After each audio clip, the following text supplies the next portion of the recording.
बिस्मिल्लाहिर्रहमानिर्रहीम। अस्सलाम वालेकुम। आज हम आईटी सीरीज़ से एक्सरसाइज कर रहे हैं चैप्टर नंबर 9 की पार्ट 2 राइटिंग द कोड। इसमें हमारे पास जो कोडिंग वाले जितने भी क्वेश्चंस आ सकते हैं, शॉर्ट क्वेश्चंस आ सकते हैं, बेटा हमने उनकी प्रैक्टिस करनी है। तो पहला क्वेश्चन है write a single C statement. हमने सी की एक स्टेटमेंट लिखनी है to initialize two integer variables start and end to 0। अच्छा, इसे हमने पता चला कि हमने क्या करना है, इनिशियलाइज करना है। क्या करना है, इनिशियलाइज करना है। कितने वेरिएबल्स को, 2 वेरिएबल्स को। और किस टाइप के वेरिएबल्स हैं, इंटीजर। तो यहाँ पे हमें पता चला कि हमारे पास डेटा टाइप क्या होगी, इंट होगी। आगे उन्होंने लिखा हुआ है two integer variables start and end. अब वेरिएबल्स के बाद जो हमारे पास स्टार्ट लिखा हुआ है और जो एंड लिखा हुआ है, ये हमारे वेरिएबल नेम्स हैं। और इनको लिखा हुआ है 2 0 कि इनको किस वैल्यू से, 2 का मतलब है से, किस वैल्यू से इनिशियलाइज करना है, 0 वैल्यू से। तो सबसे पहले हम क्या करेंगे, हमने देखा 2 वेरिएबल्स होंगे स्टार्ट एंड एंड। किस टाइप के, इंटीजर टाइप के। तो डेटा टाइप क्या हो गई, इंट। वेरिएबल्स के नेम क्या हो गए, स्टार्ट कोमा, दूसरे वेरिएबल का नाम हमारे पास क्या हो गया, एंड। क्लियर है, ये हमारी हो गई डिक्लेरेशन। अब इन दोनों को हमने कौन सी वैल्यू से इनिशियलाइज करना है, जो इन्होंने 2 के बाद लिखी हुई है 2 0। अब स्टार्ट की वैल्यू भी हमने 0 देनी है, एंड की वैल्यू भी हमने 0 देनी है। तो हम कैसे देंगे, ये हमने डिक्लेयर कर दिया। अब इन दोनों को इनिशियलाइज कैसे करना है, पहला वेरिएबल है स्टार्ट, इसको भी हमने किस वैल्यू से इनिशियलाइज करना है, 0 से। और दूसरा वेरिएबल है एंड, इसको भी किस वैल्यू से इनिशियलाइज करना है, हमने 0 से। इनिशियलाइज का मतलब है इक्वल साइन का ऑपरेटर इस्तेमाल करते हुए वैल्यू दे देना जो भी इन्होंने अपनी स्टेटमेंट के अंदर दी है। एक तो ये मेथड हो गया कि एक लाइन में हमने डिक्लेरेशन कर ली, एक लाइन में हमने स्टार्ट को वैल्यू 0 दे दी, एक लाइन में हमने एंड को वैल्यू 0 दे दी। दूसरा मेथड देखिएगा बेटा, हम एक ही लाइन में किस तरह से ये काम कर सकते हैं। हमारे पास दोनों वेरिएबल किस टाइप के हैं बेटा, इंट टाइप के। पहले वेरिएबल का नाम क्या है, स्टार्ट, इसको हमने क्या वैल्यू देनी है, 0 कोमा, दूसरे वेरिएबल का नाम क्या है, एंड, इसको भी हमने क्या वैल्यू देनी है, इनिशियलाइज का मतलब है इक्वल। और इनिशियलाइज 2 जब आ जाएगा तो जो भी वैल्यू होगी वो हमने इक्वल के बाद लिख देनी है।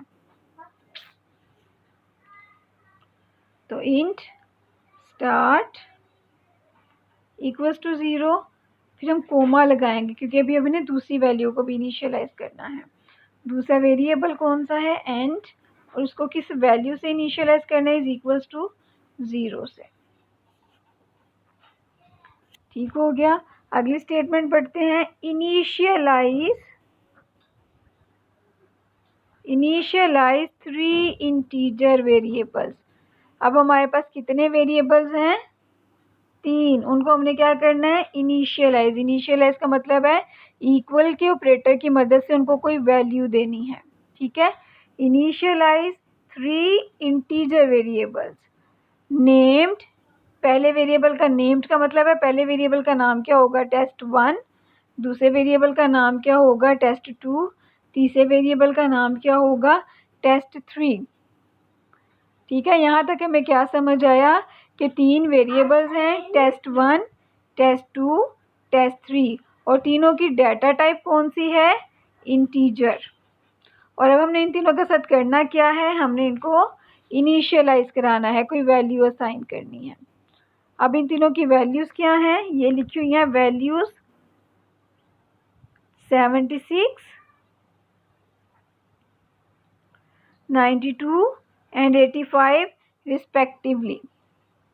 टेस्ट 1 की वैल्यू 76 है, टेस्ट 2 की वैल्यू 92 है, टेस्ट 3 की वैल्यू 85 है। उन्होंने कहा इसको हमने एक ही स्टेटमेंट के अंदर इनिशियलाइज कराना है। देखते हैं इसको हम कैसे करेंगे। अच्छा जी, तीनों की डाटा टाइप क्या है? इंट, इसलिए तीनों की हम एक ही बार डाटा टाइप ले लेंगे। इंट, पहले वेरिएबल का नाम क्या है? टी बड़ा, EST छोटा, टेस्ट 1, और टेस्ट 1 को कौन सी वैल्यू देनी है? 76 इज इक्वल टू 76। एक वेरिएबल इनिशियलाइज हो गया, कोमा। दूसरा वेरिएबल कौन सा है? टेस्ट 2, इसको वैल्यू कौन सी देनी है? 92, कोमा। तीसरा वेरिएबल कौन सा है? टेस्ट 3, इसको कौन सी वैल्यू देनी है? 85, ये इक्वल है बेटा, और सेमीकोलन। सेमीकोलन का मतलब है कि हमारी स्टेटमेंट क्या हो गई है? एंड। अब क्योंकि मेरे पास स्पेस थोड़ी थी तो ये आपको लग रहा है कि 3 लाइन्स है, जबकि हमने इसको कोमा सेपरेटेड एक ही लाइन में लिख देना है। तो ये हमने क्या किया, 3 वेरिएबल्स थे नेम्ड टेस्ट 1, टेस्ट 2, टेस्ट 3, और उनकी वैल्यूज़ कौन सी थी? 76, 92, 85 रिस्पेक्टिवली। तीनों किस टाइप के थे? इंटीजर टाइप के थे। उनको हमने सिंगल स्टेटमेंट के अंदर इनिशियलाइज करवा दिया।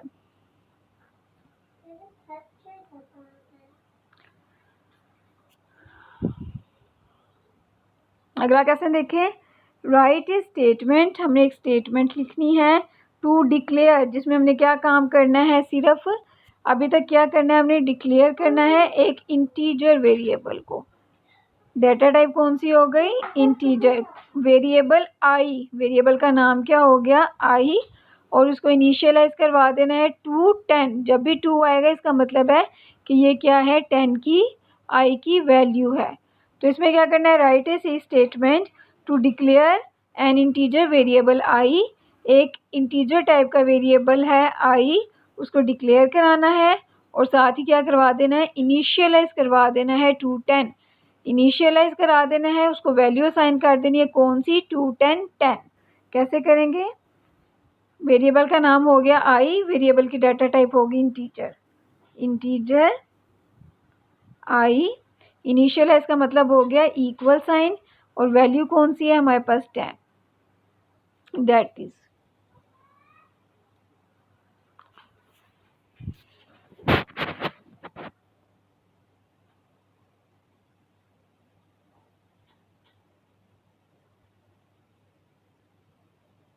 नेक्स्ट देखिए, राइट ए डिक्लेरेशन स्टेटमेंट। एक हमने डिक्लेरेशन स्टेटमेंट लिखनी है, एक असाइनमेंट स्टेटमेंट। असाइनमेंट स्टेटमेंट का भी मतलब है इनिशियलाइजेशन, कि हमने अपने वेरिएबल को डिक्लेयर भी कराना है और इनिशियलाइज भी कराना है। ठीक है, अच्छा थोड़ी स्टेटमेंट यहाँ से मिस हो गई है। To assign 30 metres. अच्छा जी, राइट ए डिक्लेरेशन, एक डिक्लेरेशन स्टेटमेंट लिखनी है, एक असाइनमेंट स्टेटमेंट लिखनी है। टू असाइन 30 मीटर्स, जिसमें हमने वैल्यू कौन सी असाइन करनी है? 30 metres. Variable name length, variable का नेम क्या है? लेंथ, और वैल्यू कौन सी असाइन करनी है? 30 मीटर। अब यहाँ पे इन्होंने आपको डाटा टाइप नहीं बताई, अब आपने डाटा टाइप खुद से डिसाइड करना है। अब ये जो 30 है, इसके अंदर हमारे पास कोई पॉइंट वाली वैल्यू नहीं आ रही, इसलिए इसकी जो डाटा टाइप होगी वो इंटीजर होगी। वेरिएबल का नाम हमारे पास कौन सा होगा? लेंथ। वैल्यू हो गई इसकी 30, और डाटा टाइप इसकी हमने खुद डिसाइड करनी है, क्योंकि ये हमारे पास पूरा नंबर है, तो नंबर की जो हमारे पास डाटा टाइप होती है वो इंटीजर होगी। तो इसकी डिक्लेरेशन क्या हो गई? डिक्लेरेशन इंट, वेरिएबल का नाम length is equal to 30 semicolon.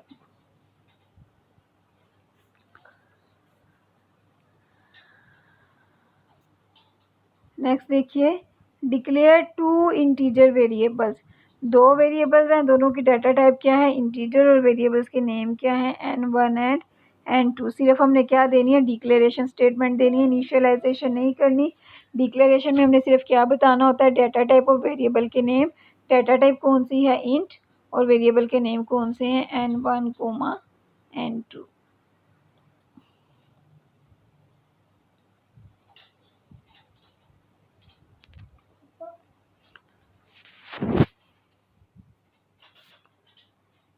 Right है कांस्टेंट डिक्लेरेशन, एक कांस्टेंट को हमने डिक्लेयर करना है।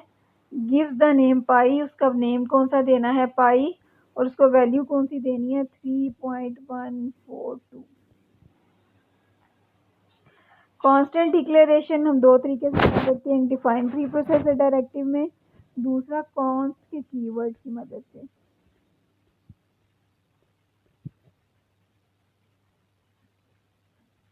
हम यहाँ पे कॉन्स्ट के कीवर्ड की मदद से करने लगे हैं। सारा मेथड वही है जो हमने डिक्लेरेशन में देखा। अब आप देखिए हमारे पास वेरिएबल का नेम क्या है, पाई, वैल्यू इसकी क्या है, 3.142। अब ये कौन सा नंबर आ रहा है, पॉइंट वाला। इसकी डाटा टाइप हमने खुद से डिसाइड करनी है क्योंकि उन्होंने नहीं बताई। पॉइंट वाले नंबर की हमेशा डाटा टाइप कौन सी होगी, फ्लोट। अब इसको सिंटैक्स के मुताबिक हम डिक्लेयर करते हैं। अगर हमने कांस्टेंट डिक्लेयर करना है तो सबसे पहले हम डिक्लेरेशन कर लेते हैं सिंपल। फ्लोट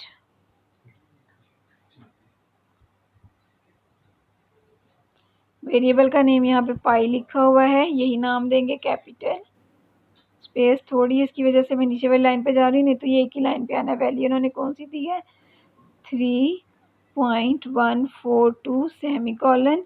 क्योंकि हमने कांस्टेंट डिक्लेयर करना है तो डिक्लेरेशन से पहले हम यहाँ पे कांस्ट का कीवर्ड देंगे, CONST। इस रुख का कर देती हूँ फिर क्लियर हो जाएगा।